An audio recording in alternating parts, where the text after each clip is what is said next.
ओम नमो भगवते वासुदेवाय। बोलो विष्णु भगवान की जय, लक्ष्मी माता की जय। बंधुओं, आज मैं आपको कार्तिक मास के 23वें अध्याय को श्रवण कराने जा रही हूँ। बंधुओं, प्रत्येक मनुष्य को कार्तिक स्नान अवश्य करना चाहिए और कार्तिक स्नान करने के साथ ही कार्तिक महात्म्य के अध्यायों का रोजाना श्रवण करना चाहिए। ऐसा करने से भगवान विष्णु की कृपा सदा ही अपने भक्तों पर बनी रहती है। बोलो विष्णु भगवान की जय। 23वां अध्याय वर्णन आंवला तुलसी जान, पढ़ने सुनने से कमल हो जाता कल्याण। बोलो श्री विष्णु भगवान की जय। नारद जी बोले, हे राजन, यही कारण है कि कार्तिक मास के व्रत उद्यापन में तुलसी की जड़ में भगवान विष्णु की पूजा की जाती है।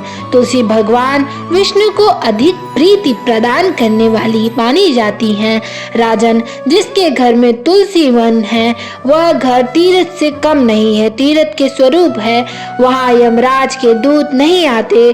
तुलसी का पौधा सदैव सभी पाप का नाश करने वाला तथा अभिष्ट कामनाओं को देने वाला होता है। जो श्रेष्ठ मनुष्य तुलसी का पौधा लगाते हैं वे यमराज को नहीं देखते। नर्मदा का दर्शन, गंगा का स्नान और तुलसी वन का संसर्ग, ये तीनों एक समान कहे गए हैं। जो तुलसी की मंजरी से युक्त होकर प्राण त्याग करता है वह सैकड़ों पापों से युक्त ही क्यों न हो तो यमराज भी उसे उनकी ओर नहीं देख सकते हैं। तुलसी को छूने से कामिक, वाचिक और मानसिक आदि सभी पाप नष्ट हो जाते हैं। जो मनुष्य तुलसी दल से भगवान का पूजन करते हैं वह पुनः गर्भ में नहीं आते, अर्थात जन्म मरण के चक्र से छुटकारा मिल जाता है।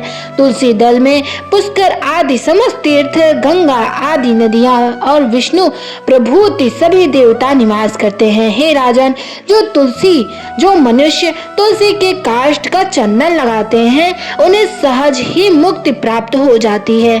उनके द्वारा किए गए सभी पाप उनके शरीर को छू भी नहीं पाते। जहाँ तुलसी के पौधे की छाया होती है वहीं पितरों की तृप्ति के लिए श्रद्धा करनी चाहिए और श्राद्ध करना चाहिए। जिसके मुख में, कान में और मस्तक पर तुलसी का पत्ता दिखाई देता है उसके ऊपर यमराज भी दृष्टि नहीं डाल सकते। फिर दूतों की तो बात ही अलग है। जो प्रतिदिन आदर पूर्वक तुलसी की महिमा सुनता है और वह सब पापों से मुक्त हो जाता है और ब्रह्मालोक को जाता है। इसी प्रकार आंवले का महान वृक्ष भी सभी पापों का नाश करने वाला होता है।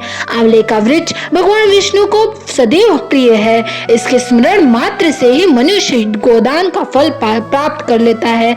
जो मनुष्य कार्तिक में आंवले के वन में भगवान विष्णु की पूजा करता है तथा आंवले की छाया में भोजन करता है उसके भी पाप नष्ट हो जाते हैं। आंवला की छाया में मनुष्य जो भी पुण्य करता है वह कोटि गुना हो जाता है। जो मनुष्य आंवले की छाया में नीचे कार्तिक में ब्राह्मण दंपति को एक बार भी भोजन करके देकर स्वयं भोजन करता है वह अन्य दोष से भी मुक्त हो जाता है। लक्ष्मी प्राप्ति की इच्छा रखने वाले मनुष्य को सदैव आंवले से स्नान करना चाहिए। नवमी, अमावस्या, सप्तमी, संक्रांति, रविवार, चंद्र ग्रहण और सूर्य ग्रहण के दिन आंवले से स्नान नहीं करना चाहिए। जो मनुष्य आंवले की छाया में बैठकर पिंड दान करता है उसके पितर भगवान विष्णु के प्रसाद से मोक्ष को प्राप्त हो जाते हैं। जो मनुष्य आंवले के फल और तुलसी दल को पानी में मिलाकर स्नान करता है उसे गंगा स्नान का फल मिलता है। जो मनुष्य आंवले के पत्ते और फलों से देवताओं का पूजन करता है उसे स्वर्ण, मणि और मोतियों द्वारा पूजन का फल मिलता है।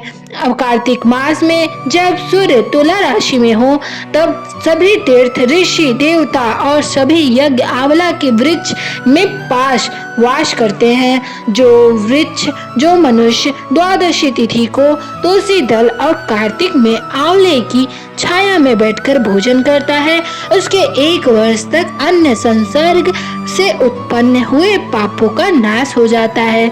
जो मनुष्य कार्तिक में आंवले की जड़ में विष्णु जी का पूजन करता है उसे श्री विष्णु क्षेत्र के पूजन का फल मिलता है। आंवले और तुलसी की महत्ता का वर्णन करने में श्री ब्रह्मा जी भी असमर्थ हैं। इसलिए धात्री और तुलसी जी की जन्म कथा सुनने से मनुष्य अपने वंश सहित भक्ति को प्राप्त होता है। बोलो विष्णु भगवान की जय। आइए अब हम पौराणिक कथा में राजा नल के चरित्र चित्रण का श्रवण करते हैं। बोलो विष्णु भगवान की जय। विदर्भ देश में भीष्मक नाम के एक राजा राज्य करते थे। उनकी पुत्री का नाम दमयंती था। दमयंती लक्ष्मी के समान स्वरूप वाली थी। उन्हीं दिनों निषद देश के वीर सेना के पुत्र नल राज्य करते थे। वे बड़े ही गुणवान, सत्यवती और ब्राह्मण भक्त थे। निषद देश से जो लोग विदर्भ देश में आते थे वे महाराज नल के गढ़ों की प्रशंसा करते थे। यह प्रशंसा दमयंती के कानों तक पहुंच गई। इसी तरह विदर्भ देश से आने वाले लोग सुकुमारी के रूप और गुणों की चर्चा महाराज नल के समक्ष करते थे। इसका परिणाम यह हुआ कि नल और दमयंती एक दूसरे से प्रति आकर्षित होते गए। दमयंती का स्वयंवर हुआ जिसमें न केवल धरती के राजा बल्कि देवता भी आए थे। नल भी स्वयंवर में जा रहा था। देवताओं ने उसे रोककर कहा कि वो स्वयंवर में न जाए। उन्हें यह बात पहले से पता थी कि दमयंती नल को ही चुनेगी। सभी देवताओं ने भी नल का रूप धर लिया। स्वयंवर में एक साथ कई नल खड़े हो गए। सभी परेशान थे कि असली नल कौन है, और लेकिन दमयंती जरा भी विचलित नहीं हुई। उसने आंखों से ही असली नल को पहचान लिया। सारे देवताओं ने भी उनका अभिवादन किया। इस तरह आंखों में झलकते भाव से ही दमयंती ने असली नल को पहचानकर अपना जीवन साथी चुन लिया। नव दंपति को देवताओं का आशीर्वाद प्राप्त हुआ। दमयंती निषद नरेश राजा नल की महारानी बनी।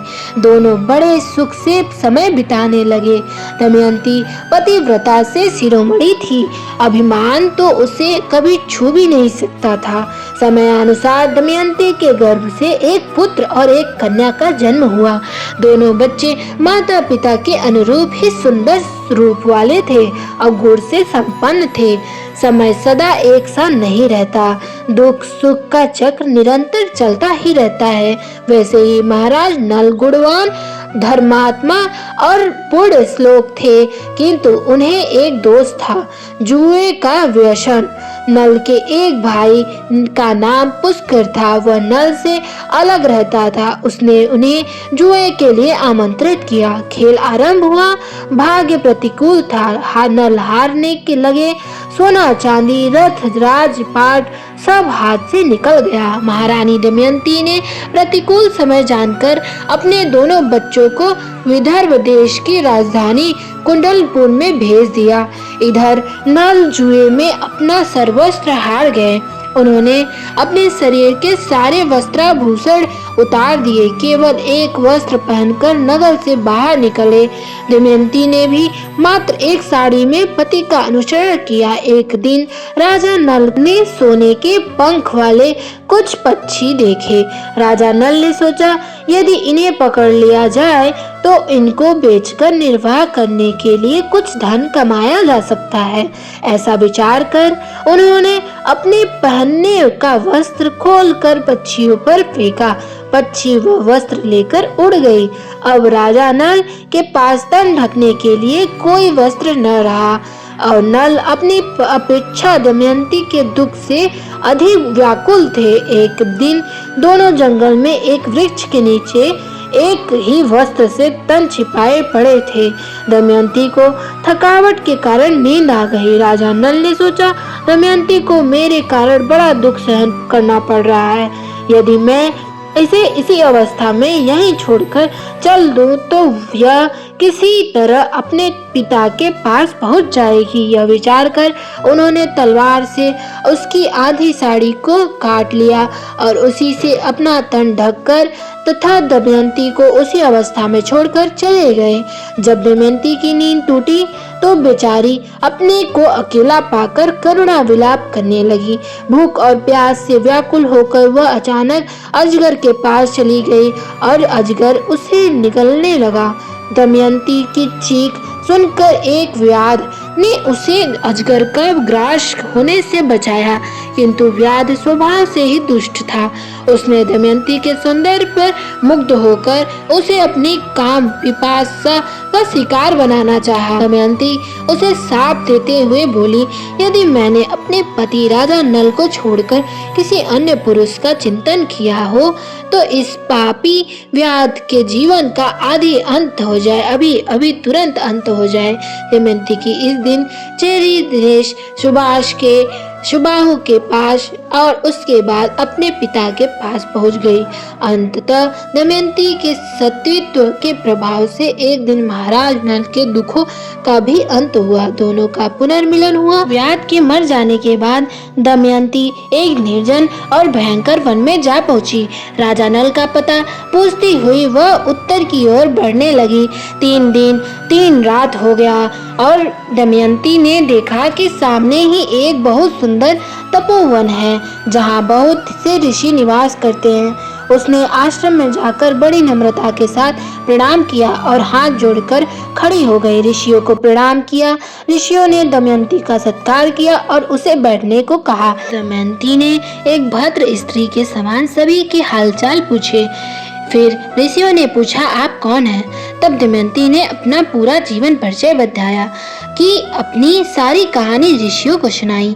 तब सारे तपस्वी उसे आशीर्वाद देते हुए कि थोड़े ही समय में निषद के राजा को उनका राज वापस मिल जाएगा, उसके शत्रु भयभीत होंगे, वो मित्र प्रसन्न होंगे और कुटुंबी आनंदित होंगे। इतना कहकर सभी ऋषि अंतर ध्यान हो गए। दमयंती रोती हुई एक अशोक के वृक्ष के पास पहुंचकर बोली, तू मेरा शोक मिटा दे, शोक रहित अशोक तू मेरा शोक मिटा दे। क्यों, क्या कहीं तूने राजा नल को शोक रहित देखा है? तू अपने शोकनाशक नाम का सार्थक कर। और दमयंती ने अशोक की परिक्रमा की और वह आगे बढ़ी।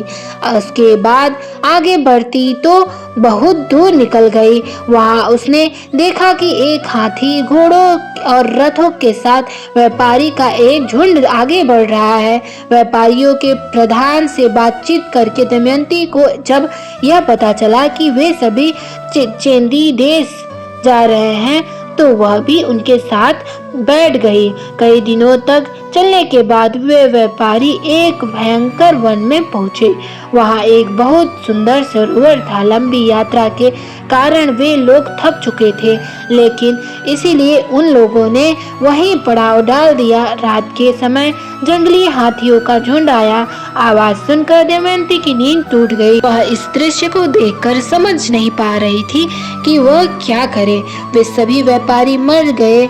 वो वहां से भाग निकली और दमयंती भागकर ब्राह्मणों के पास पहुंची और उनके साथ चलने लगी। शाम के समय वह राजा सुबाहु के यहाँ जा पहुंची। वहां से उसे सब बावरी समझ रहे थे। उसे बच्चे परेशान कर रहे थे। उस समय राजमाता महल के अंदर खिड़की से देख रही थी। उन्होंने अपनी दासी से कहा, देखो तो वह स्त्री बहुत दुखी मालूम पड़ रही है, तुम जाओ और मेरे पास ले आओ। दासी दमयंती को रानी के पास ले गई। रानी ने दमयंती से पूछा, तुम्हें डर नहीं लगता ऐसे घूमते हुए? तब दमयंती ने बोला, मैं एक पतिव्रता स्त्री हूँ, मैं हूँ तो कुलीन पर दासी का काम करती हूँ।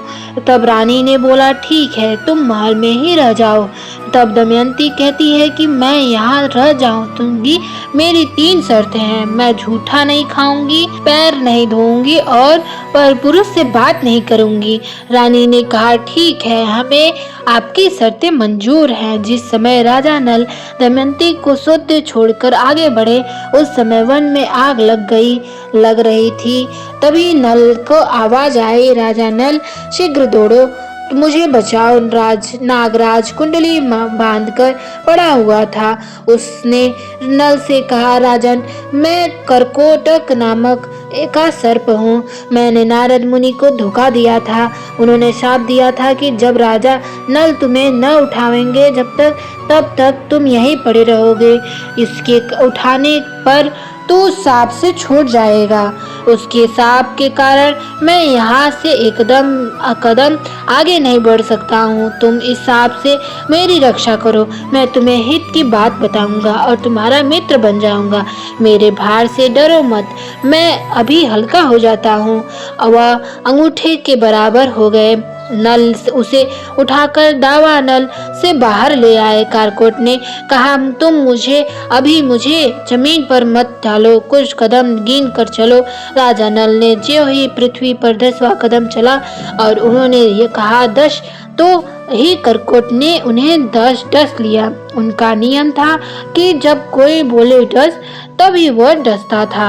आश्चर्यचकित नल से उसने कहा, महाराज, तुम्हें कोई पहचान न सके इसलिए मैंने डस के तुम्हारा रूप बदल दिया है। कलयुग ने तुम्हें बहुत दुख दिया है। अब मेरे विष से वह तुम्हारे शरीर में बहुत दुखी रहेगा और तुमने मेरी रक्षा की है। अब तुम्हें हिंसक पशु पक्षी शत्रु का कोई भय नहीं रहेगा। विष्णु भगवान की जय, लक्ष्मी माता की जय।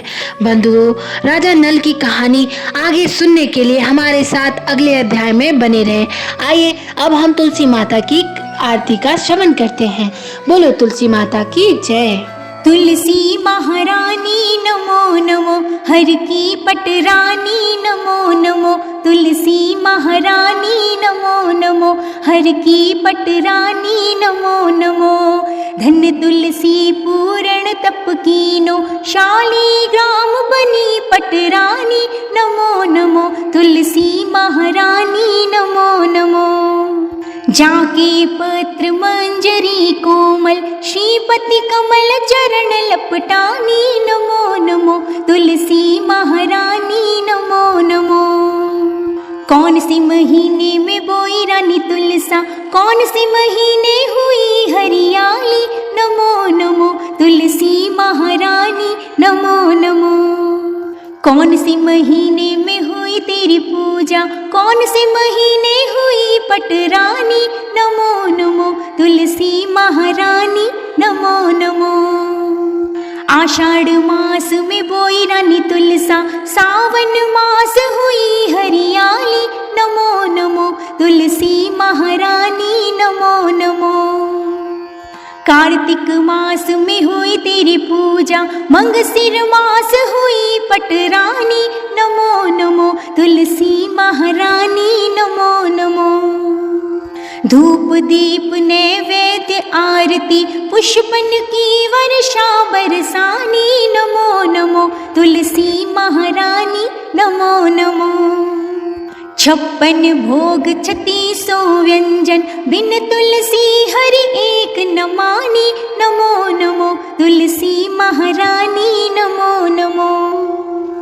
जो कोई तुलसी को सवेरे गाए, श्री कृष्ण जी के दर्शन पाए नमो नमो। तुलसी महारानी नमो नमो।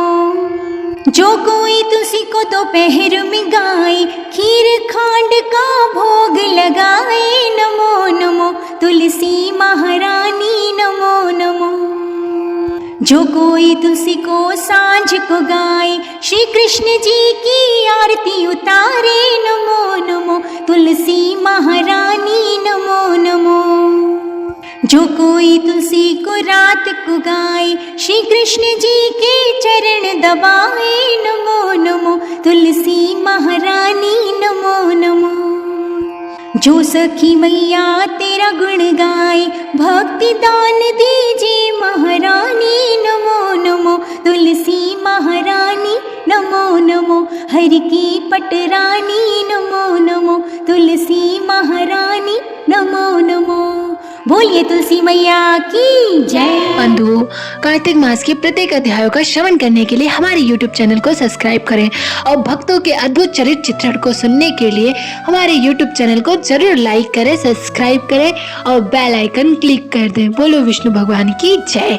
भगवान विष्णु की कृपा सदा ही आप पर बनी रहे। बोलो विष्णु भगवान की जय। लक्ष्मी माता की जय। माता लक्ष्मी की कृपा आप सभी भक्तजनों पर बनी रहे। आपके घर में भी धन संपत्ति की वर्षा हो।